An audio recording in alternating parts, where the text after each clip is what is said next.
Muy buenos días a todos los participantes. Les damos la bienvenida desde las instalaciones de Infosalud, Dirección General de Telesalud, Referencia y Urgencia del Ministerio de Salud. En breves momentos iniciaremos la telecapacitación a cargo del equipo del Instituto Nacional de Salud del Niño de Breña. Queremos recordarle que cualquier pregunta o consulta pueden hacerla llegar a través del chat, que al final de la exposición la vamos a responder. Le damos la gran bienvenida al equipo del Instituto Nacional de Salud del Niño de Breña. Quedamos a ustedes. Gracias. Continuando con la capacitación a nivel nacional con los temas de enfermería, hoy día vamos a tener el agrado de escuchar a la licenciada Carmen Sánchez en el tema de, ella es enfermera del servicio de neuropediatría, tiene su especialidad en neuropediatría. El tema que va a tratar es cuidado de enfermería en el niño con epilepsia. Es un tema que acá en el Hospital de Niños es frecuente en pediatría. Entonces, le damos paso a la licenciada Carmen Sánchez. Ya comienza. Buenas tardes. Vamos a hablar hoy en la tarde acerca de lo que es la epilepsia, términos generales, y de la atención de enfermería de pacientes con esta patología. Vamos a hablar acerca de qué es la epilepsia. La epilepsia es una enfermedad o es un problema neurológico que puede iniciarse a cualquier edad, ¿no? Los pacientes crónicos deben estar concientizados del curso y tratamiento de la enfermedad, ¿no? Y también nosotros tenemos que brindar educación a los familiares, ¿no? Y a las personas o amigos cercanos a pacientes. No todas las crisis epilépticas tienen una causa determinada. La mayoría comienza antes de los 20 años, lo que nosotros llamamos normalmente el debut, ¿no? El debut de esta enfermedad, ¿no? En pacientes, mayormente adolescentes, ¿no? Hasta los 20 años. Durante el desarrollo infantil y el crecimiento de la niñez, el cerebro está expuesto a ciertas enfermedades que están relacionadas con la epilepsia. Para hablar un punto también, o sea, no solamente acerca de los niños, también vamos a tocar un puntito pequeño acerca de los pacientes adultos. La causa en ellos, porque en ellos también pueden debutar por una epilepsia, sería el traumatismo, un traumatismo cráneoencefálico por un accidente, el consumo de alcohol, ¿no? Y los tumores cerebrales. Para darnos cuenta acerca de la epilepsia, ¿no? Vamos a mostrar un cuadro en el cual se va a ver la epilepsia según la edad. Tenemos pacientes, por ejemplo, en los neonatos, la hipoxia neonatal, lo que sucede al momento del nacimiento, las infecciones tipo meningitis, encefalitis, abscesos cerebrales, ¿no? También los traumatismos cráneoencefálicos al momento de la salida, trastornos metabólicos y las malformaciones congénitas.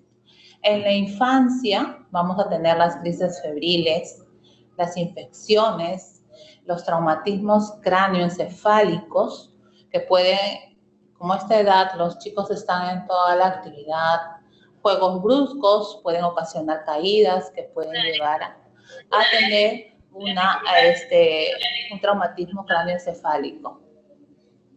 También tenemos las infecciones, enfermedades degenerativas cerebrales, el consumo de alcohol en muchos de ellos.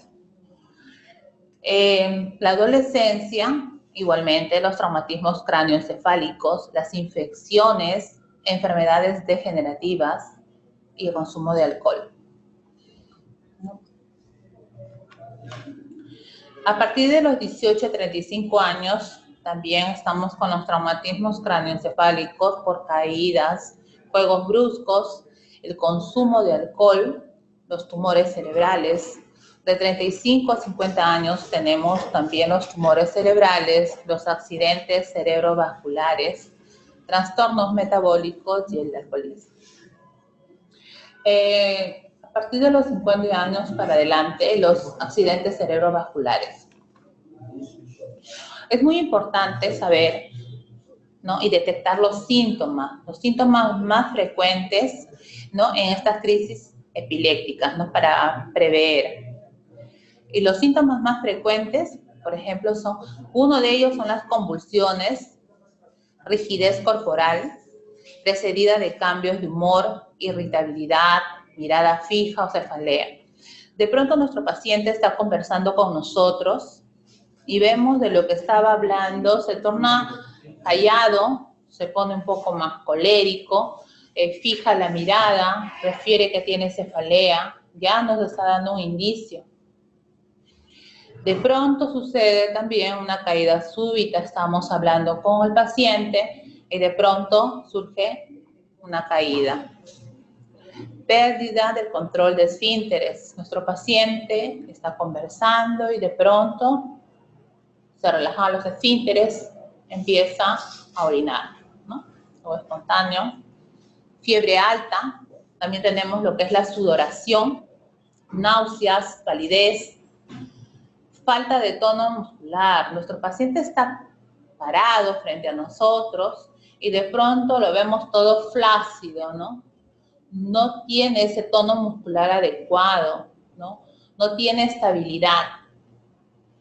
Posible pérdida de conciencia, ¿no? Luego tenemos la pérdida de memoria transitoria, que es muy común, ¿no? No recuerda el evento que ha pasado o la crisis que está viviendo al momento de despertar, ¿no? Algo muy breve, vamos a hablar acerca de la clasificación, ¿no? De las epilepsias. Tenemos las crisis parciales, focales, y dentro de estas crisis parciales o focales tenemos las crisis parciales simples y tenemos las crisis parciales complejas. Cuando hablamos de crisis parciales focales, nos estamos refiriendo a que hay una descarga eléctrica en una zona concreta del cerebro. Si la descarga se extiende al resto del cerebro, estamos hablando ya de una generalización secundaria. Las crisis parciales, como se dijo, ¿no? Son las parciales simples. Cuando son parciales simples, acá no hay pérdida de conciencia, ¿no? Y pueden manifestarse siendo motoras. Hay una contracción muscular involuntaria, sea del brazo, repetición de un movimiento, ¿no? Tenemos las sensitivas, en el cual nos refiere que hay parestesias o hay adormecimientos de cierta parte del cuerpo. También pueden manifestarnos que están alucinando o escuchan voces o pueden ver manchas oscuras, manchas negras o psíquicas, ¿no? Que son las alucinaciones e ilusiones mucho más complejas, donde escuchan voces, ven luces, ¿no? En las crisis parciales complejas aquí tenemos una pérdida de conciencia, ¿no? Y la mayoría de pacientes comienzan con un aura. En estas crisis, en este tipo de epilepsia, los pacientes tienen un aura. Esta aura se manifiesta con una cefalea, a veces sienten un cosquilleo o un hormigueo en el cuerpo, entonces ellos ya saben que en ese momento van a presentar una crisis, entonces buscan un lugar adecuado para que se manifieste el evento neurológico. Y también pueden ser motoras o sensitivas. El segundo tipo son las crisis generalizadas.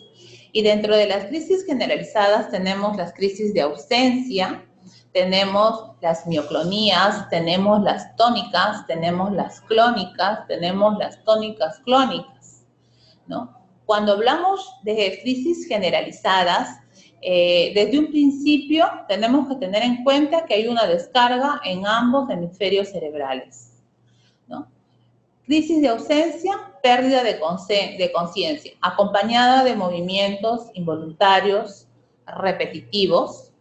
Las mioclonías son movimientos involuntarios rápidos de todo el cuerpo o de alguna extremidad, ¿no? La repetición del movimiento de un brazo, el movimiento de cabeza, ¿no? En forma repetitiva, ¿no? O el parpadeo también.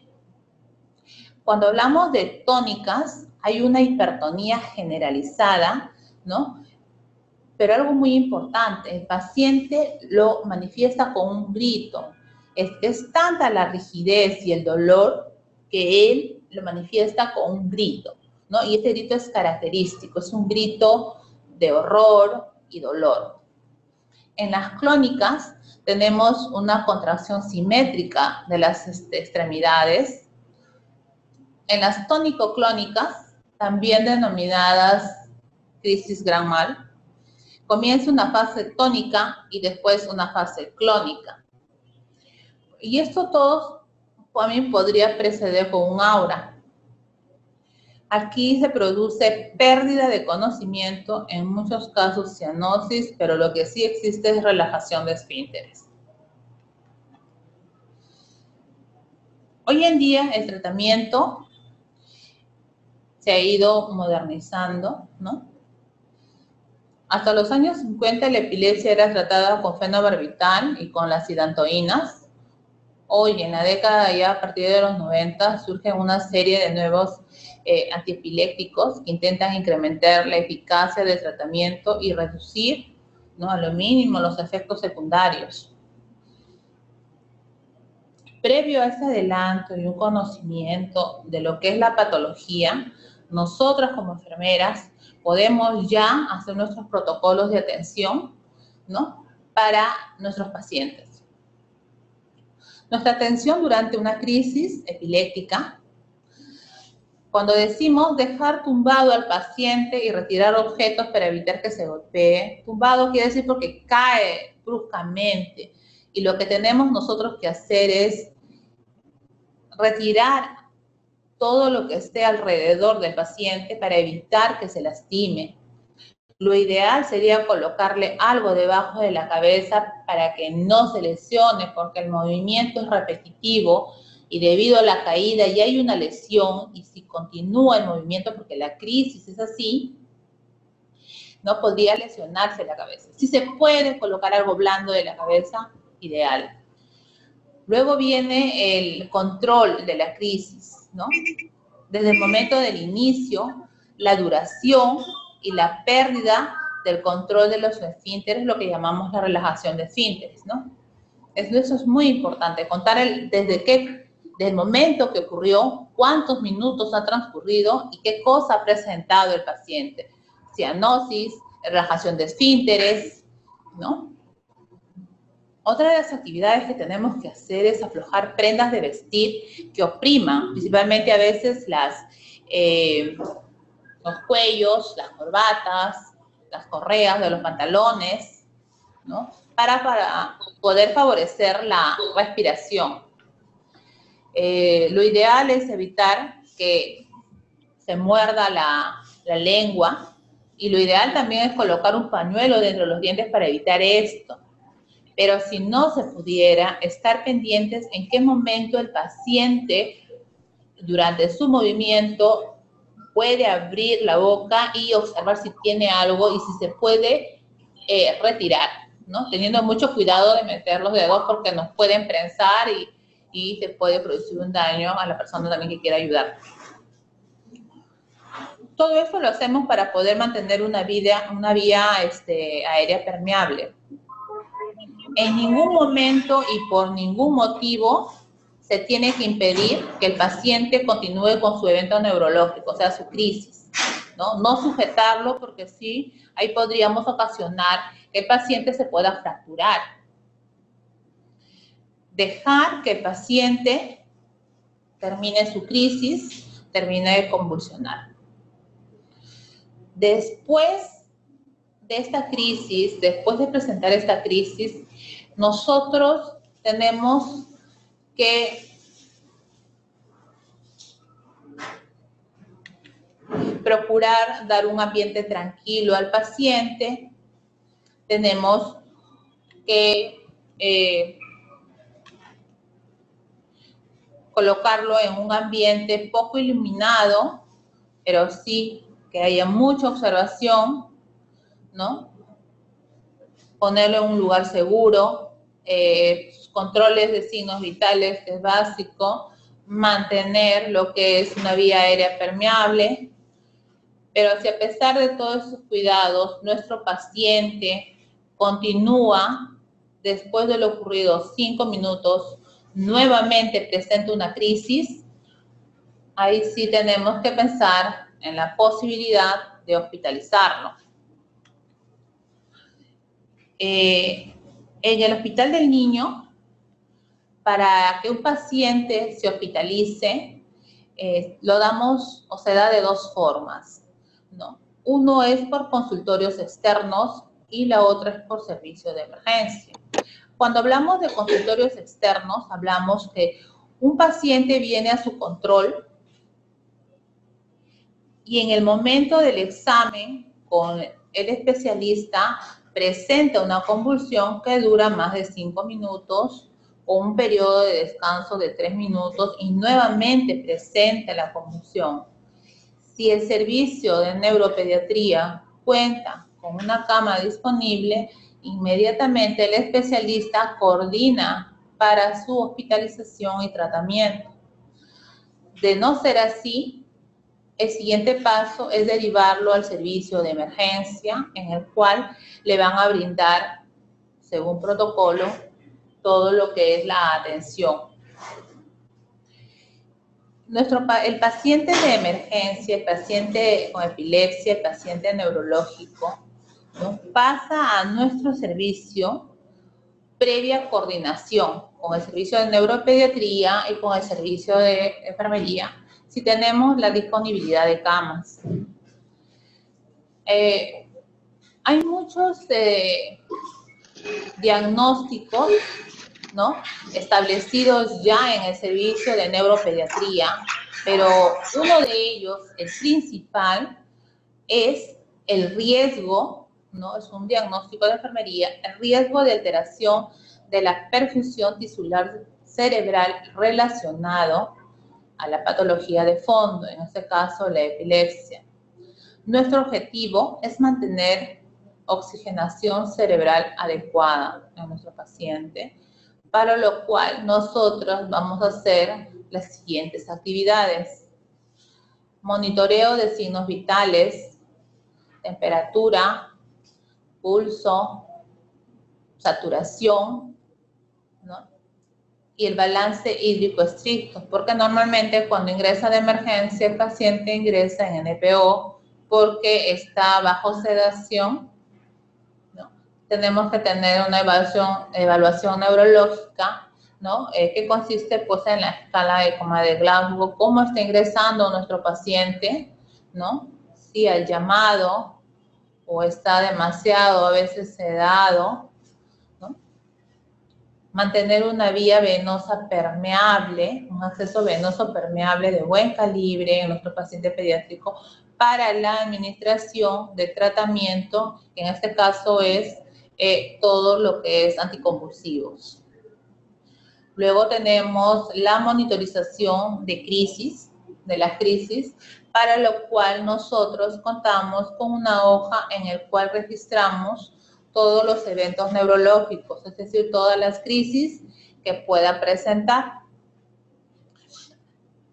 Esta hoja consta de la fecha, hora, descripción de la convulsión o de la crisis, si hubo pérdida de conocimiento, si hubo relajación de esfínteres, si se le administró oxígeno o se le administró algún medicamento, ¿no? Enfermería toma más en cuenta la descripción. Antes de decir que es una tónica clónica o es una generalizada, una epilepsia, una crisis generalizada, para nosotros lo más importante es la descripción, cómo empezó la convulsión. Si empezó con desviación de la mirada, movimiento de miembros superiores, hubo parestesias, hubo gritos, cianosis, todo se describe en esa hoja. Luego de mucha ayuda vienen a ser los exámenes de laboratorio, el dosaje de anticonvulsivos, ¿no?, porque muchas veces nuestros pacientes dejan de tomar sus medicamentos o lo tomaron en exceso, ¿no?, o subieron de peso y siguen con la misma dosis, o bajaron de peso y siguen con las mismas dosis, ¿no? Para eso les hacemos un dosaje de anticonvulsivos, la parte de bioquímica, ver cómo está su glucosa, cómo están los electrolitos, ¿no? El hemograma, si es por una infección, ¿no? Que ha sido un factor también que ha desencadenado esta crisis, su examen de orina, también buscando focos infecciosos, una radiografía de tórax por si el paciente en el momento de presentar la crisis había ingerido alimentos, se ha podido aspirar o microaspirar. Muy importante es el registro de enfermería, en el cual detalladamente y con hora, ¿no? Uno va describiendo todas las atenciones que hemos brindado a nuestro paciente en orden para poder nosotros decirle a la compañera, ¿no?, del siguiente turno qué es lo que hemos hecho con nuestro paciente, qué exámenes se le han tomado, los resultados y los siguientes procedimientos que requiere. Si nuestro paciente, a pesar de todo, sigue presentando convulsiones, porque uno ya evaluando todos estos puntos sabe si nuestro paciente va a requerir más que dosis de medicamentos, de repente epaminizarlo, lo que le llamamos ponerle dosis altas de fenitoína para impregnarlo, depende de los resultados que salgan en su dosaje. Tenemos que estar listas y preparar el equipo de intubación, ¿no? Porque se puede agotar nuestro paciente y prepararse pues para lo que es un RCP. Algo muy importante y que enfermería realiza es la educación que brinda al paciente y a la familia, ¿no? Y también interviene en lo que es el estilo y hábitos de vida. Un estilo de vida sano en el cual se realice ejercicio físico, ¿no? Pero siempre teniendo en cuenta el estado de nuestro paciente, ¿no? Cómo está, qué tipo de ejercicio puede realizar, ¿no? Con qué frecuencia. También hay las recomendaciones, evitando el consumo de drogas, ¿no? Mayormente en pacientes adolescentes, ¿no? Esto incluye, pues, el consumo de alcohol, tabaco. También intervenimos en lo que es la educación para que mantenga una dieta equilibrada y hábitos de sueño regulables, ¿no? Estos consejos son básicos, pero son muy importantes, ¿no? El ejercicio excesivo, no está recomendado. Tiene que todo ser con horarios y de acuerdo al estado del paciente. Tenemos que velar porque el paciente duerma las horas adecuadas, ¿no? Tenemos que prohibir la ingesta de alcohol o sustancias estimulantes. Que el paciente esté expuesto a temperaturas extremas. Estos son factores de riesgo que pueden potenciar que el paciente presente nuevamente crisis epilépticas, ¿no? Por ello es muy importante que el paciente esté consciente, ¿no? Y la familia, ¿no? Que es por ser menores de edad, que la familia también tome conciencia para evitar todos estos eventos. El paciente no deberá de confundir, ¿no? Él debe saber cuándo se va a presentar una crisis, ¿no? Para que él mismo pueda comunicar, porque ellos tienen como un aura para avisarnos.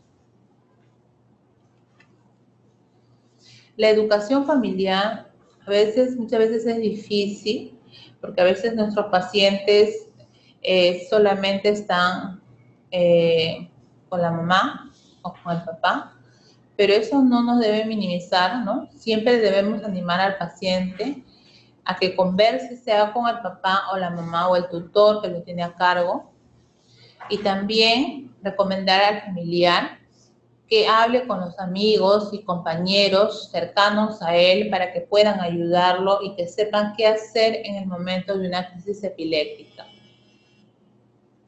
Debemos tener un diálogo abierto, ¿no? Ya que nuestros pacientes son mayormente adolescentes, algunos están debutando, ¿no? Entonces, nuestra comunicación tiene que ser directa junto con el padre de familia.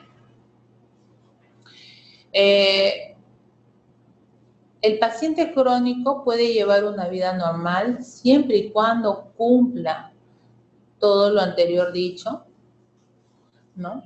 Y sobre todo que la familia se involucre, ¿no? Se involucre y que siga, ¿no? Como se dijo, un estilo de vida saludable, que asista a sus revisiones médicas, a sus consultas, a sus controles, que cumpla su tratamiento y si se olvidó de tomar su pastilla inmediatamente, lo tome en el momento que se acordó, ¿no? También es importante que los familiares estén educados, ¿no? Para evitar tentaciones, que se reúnan con el grupo, que no consume alcohol, que no consume drogas, porque si está en ese entorno, por ser adolescente, puede caer, ¿no? En la debilidad de consumir, y esto retrasaría todo lo que es su tratamiento y lo haría más lábil a presentar una crisis epiléptica. Si hay cualquier duda, ¿no? El familiar debe acudir al profesional o a su médico tratante. Ante una convulsión hay que actuar rápidamente, debido a que esto puede dañar su cerebro por la falta de oxígeno, ¿no? Que se supone que el elevado riesgo de lesión que la actividad mecánica puede provocar en el paciente. Es importante frenar la actividad convulsiva antes, mucho antes posible, ya que esos estados convulsivos prolongados pueden llevar al paciente a una hipoxia, a un shock cardiovascular y a un paro respiratorio. Las crisis epilépticas son de aparición brusca, ¿no? Y debemos estar prevenidos para poder actuar en forma rápida, ¿no? Y disminuir los riesgos y efectos secundarios de esta enfermedad. Bueno, gracias.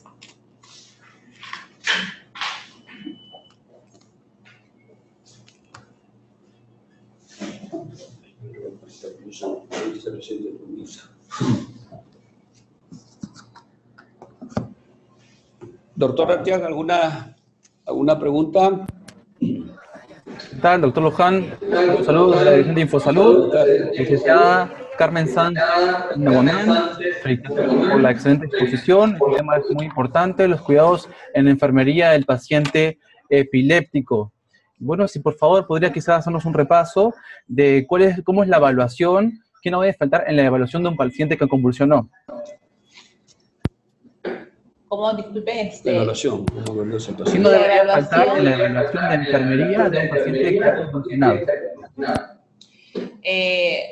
Cuando el paciente ingresa a nuestro servicio, lo primero que nosotros hacemos es la comunicación. Si viene el paciente referido de emergencia, decirle en qué condiciones viene el paciente. Si el paciente, sus convulsiones o sus crisis han presentado cianosis, hay pérdida de conciencia prolongada, qué drogas se le está administrando, ¿no?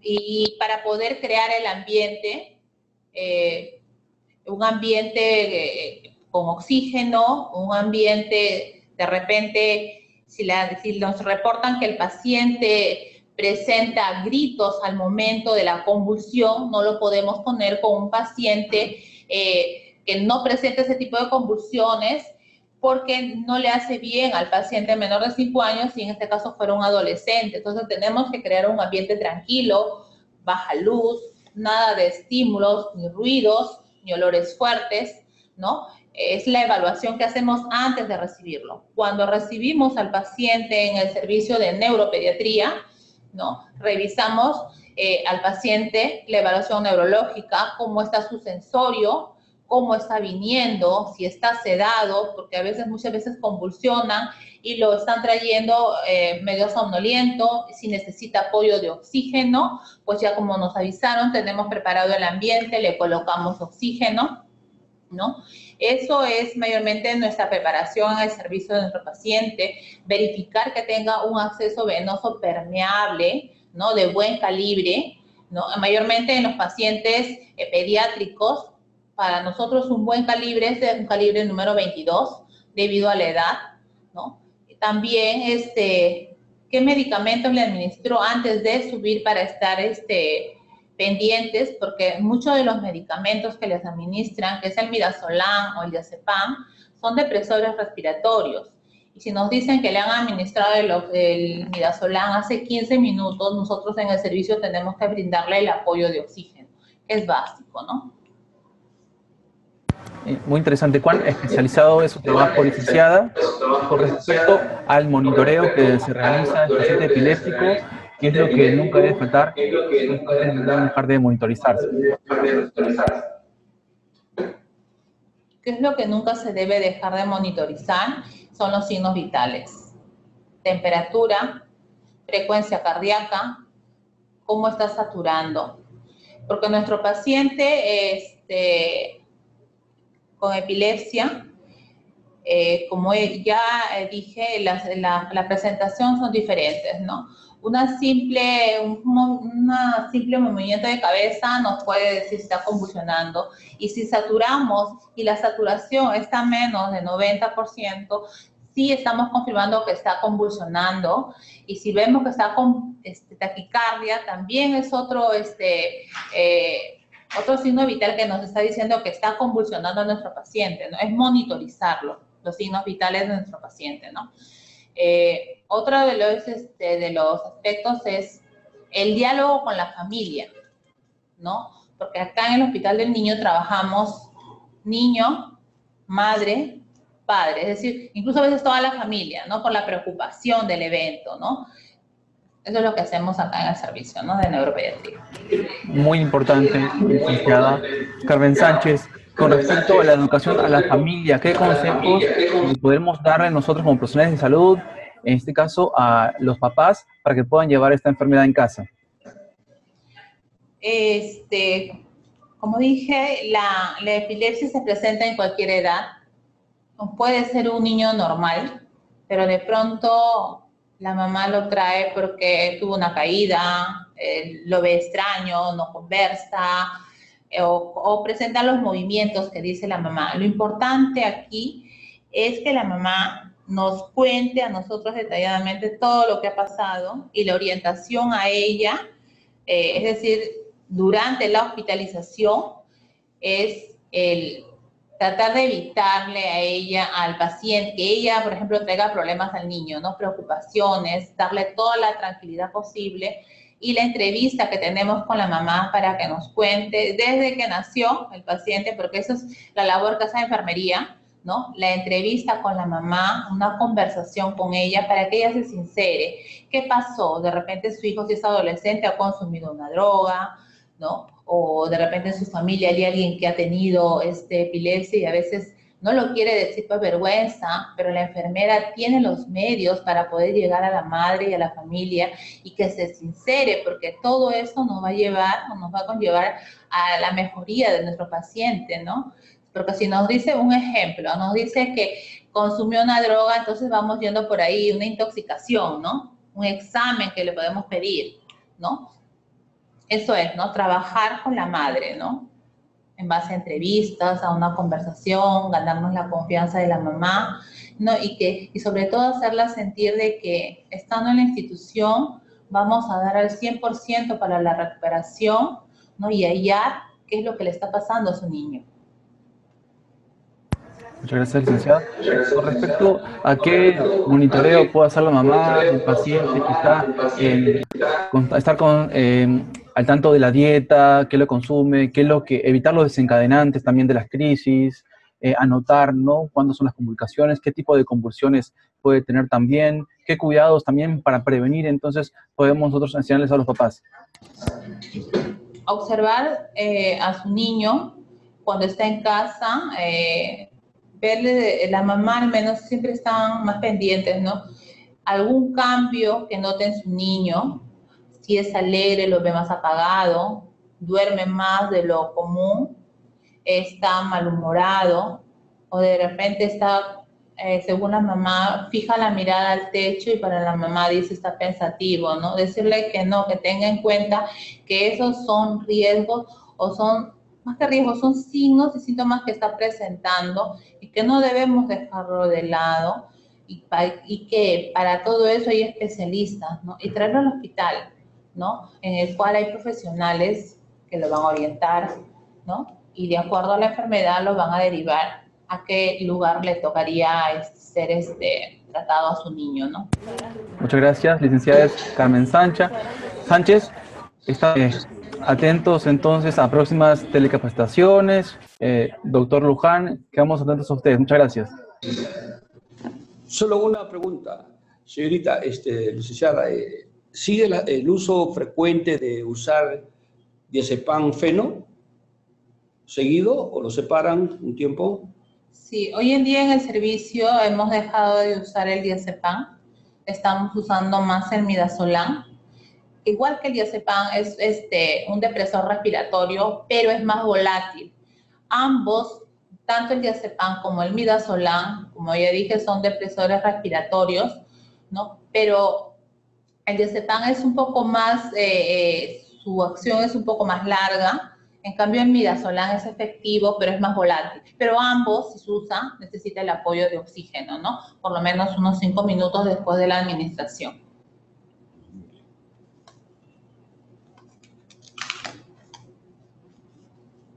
En el aspirado de secreciones, ¿lo hacen en forma continua o es por momentos? Ese tipo de niños que tienen epilepsias crónicas. Claro, los pacientes con epilepsia, uno de los riesgos de estos pacientes, porque tienen que estar sedados, se disminuye el reflejo oxígeno, acumulan secreciones, ¿no? Entonces, la aspiración de secreciones es según la evaluación de nosotros esa demanda, ¿no? Evaluamos, ocultamos, evaluamos con nuestros signos vitales, está desaturando, al momento de ocultar escuchamos que tiene secreciones. Es en ese momento en que nosotros aspiramos, pero no es continuo, sino es previa evaluación de nuestro paciente. Pero siempre teniendo en cuenta de que nuestro paciente está sedado, y al estar sedado, todos los reflejos están disminuidos, ¿no? Entonces, estar pendiente ¿no? de eso. Doctor, ¿no hay una pregunta en chat? No. Así es, no tenemos ninguna pregunta en el chat. Muy agradecidos a la licenciada Carmen Sánchez. La exposición ha estado muy completa. Quizá algunas palabras finales para todos los participantes que han estado, de cómo entonces realizar los cuidados de pacientes epilépticos. Muchas gracias. Gracias, doctor, y gracias a todos. Gracias, licenciada. Gracias. Y nos vemos en la próxima. Hasta luego. Hasta la próxima, gracias. Hasta luego. Hasta.